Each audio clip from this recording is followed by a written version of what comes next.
Magaaladani waxaa lagu magacaabaa Ghana waxaa ka da'ay roob aad iyo aad u badan kaasoo muddo dheer soconayay kaasoo xawaarihiisa iyo zaa'id u badnaa. Meeshaas waxaa ku noolaa 2 nin oo saaxiibo ah kuwaasoo deris ahaa, kuwaasoo la yaaban roobka iyo muddada uu soconayay iyo badnaanshihiisa iyo xawaaraha zaa'idka ah oo roobkan ku socdo maadaama uu xilli badan bilowday ilaa haddana uu da'ahayo.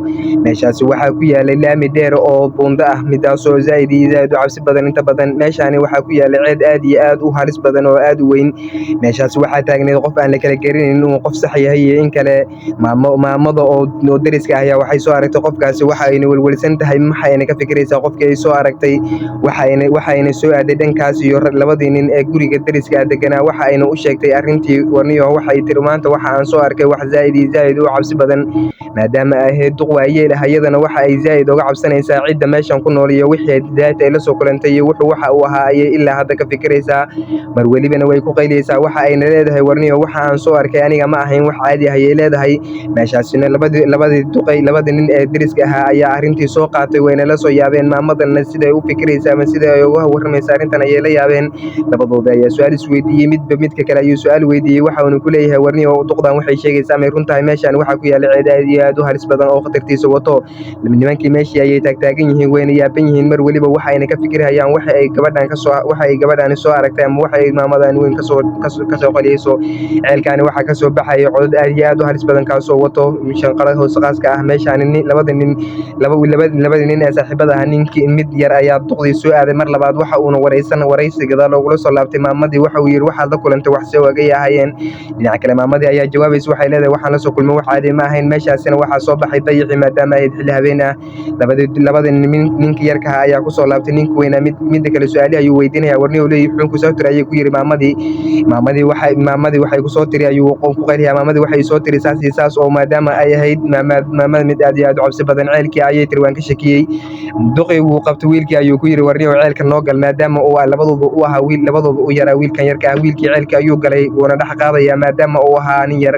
Meeshaas waxaa kaga soo horbaxay wax qofba aan ahayn oo dad qalatana aan ahayn oo nooc kale ah oo mina Jabaan ah oo 3 gacmood iyo 1 waji oo khaldan leh. Waxa uu ahaa qof zaa'id iyo zaa'id u cabsi badan.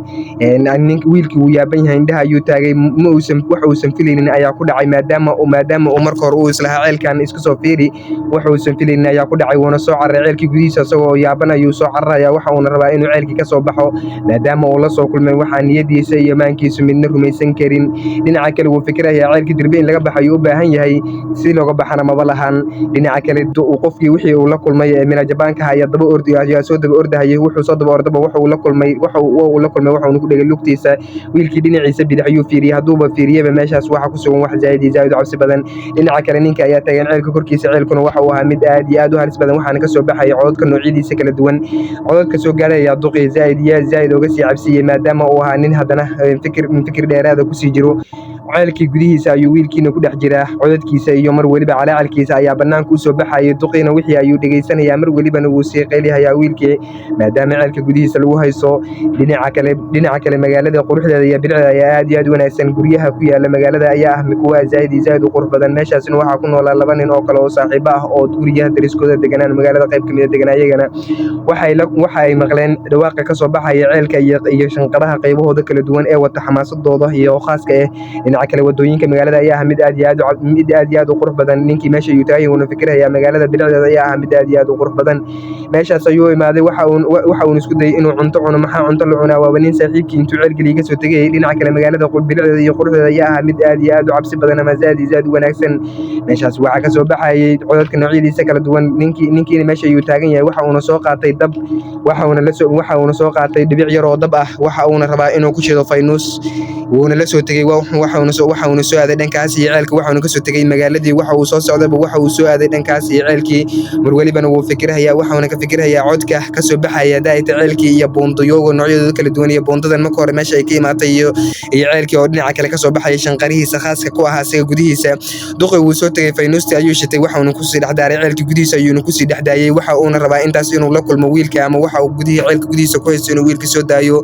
Waxa uu ku sii daayay dhimbilaha ama faynuusti dhimbilaheeda ayuu ayuu ku sii daayay ceelkii mar walibana asagoo u iftiiminaya wiilkii ama dhahayo ama wiilkan waxaan ka fuqaa ayuu dembilihii ku sii daynaya asaguna uu yaaban yahay aad indhaha wax ugama arkayo waayo waxa uu qabaa ookiyaalo khaas u ah oo indhaha loogu talagalay meeshaas ayuu mar waliba taagan yahay waxauna ka fikirahay waxauna mar waliba ku sii daynaya dembilihii khaaska ah ayuu ku sii dhaxdeynaya ceelkii waxa uu dembilihii ku sii dhaxdaayay ceelkii waxa la kulmay ama waxa uu gacanta ayuu ceelkii ku sii dhaxdaayay waxa uu la kulmay gacan kale oo khaas ah oo zaid u cabsi badan gacantiisa ayaa mar waliba ceelkii ku sii dhaxdeynaya dhinaca kale dembilihii ku sii dhaxdaayay ceelkii ayaa ah mid aad iyo aad u cabsi badan maadaama ay buundadiina gogo'ayso oo buundadiina saarneed bahashkeena gogo'ayso dhinaca kale haddii la fiiriyo meeshaas waxaa ku yaala ceelka gudihiis waxaa ku yaalay magaalo aad iyo aad u cabsi badan oo dudunsanyada dhan dhinaca kale maamo ayaa waxay soo dul istaagtay ceelka iyadana waxay la soo kulantay qaylada iyo ceelka ay soo dulaaday dhinaca kale meeshaasina waxaa joogay nin ayada dhashay oo saaxiibkii ah waxauna asagana maqlay shanqaraha qaybihiisa kala duwan